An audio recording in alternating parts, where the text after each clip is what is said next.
Deputy commissioner Sujawal पारा assistant commissioner ऐं मुख्तियारकार ग़रीब मिस्कीन ऐं मुस्तहिक़ ख़ानदाननि में राशन ऐं अटे जा थेला विरहाया विया।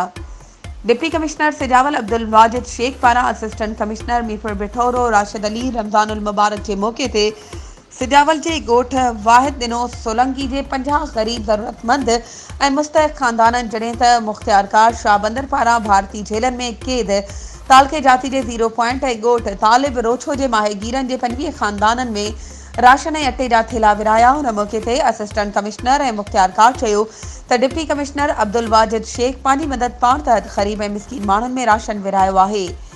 हुननि चयो त राशन विरहाइण जो मक़सदु इंसानियत जी ख़िदमत ऐं अल्लाह जी मख़लूक़ खे रमज़ानुल मुबारक ऐं ईद जी ख़ुशियुनि में शरीक करणु आहे ऐं इहो कमु सिर्फ़ु अल्लाह ताला जी रज़ा लाइ कयो वियो आहे। हुननि चयो त सरहदी वारा बि अॻिते अचनि ऐं ज़रूरतमंदनि जी मदद कनि ऐं ग़रीबनि ऐं मिस्कीननि खे पंहिंजी ख़ुशियुनि में शामिल कनि, छो त रमज़ानुल मुबारक मुसलमाननि लाइ अल्लाह ताला जो ख़ासि तोहफ़ो ऐं नेकिन जो महीनो आहे।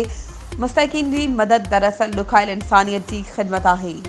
वधीक ख़बरुनि ऐं अपडेट्स जे लाइ असांजे चैनल खे सब्सक्राइब कयो ऐं हा बेल आइकन खे प्रेस करणु न विसारिजो त जीअं असांजी हर नई अचण वारी वीडियो तव्हां ताईं पहुची सघे।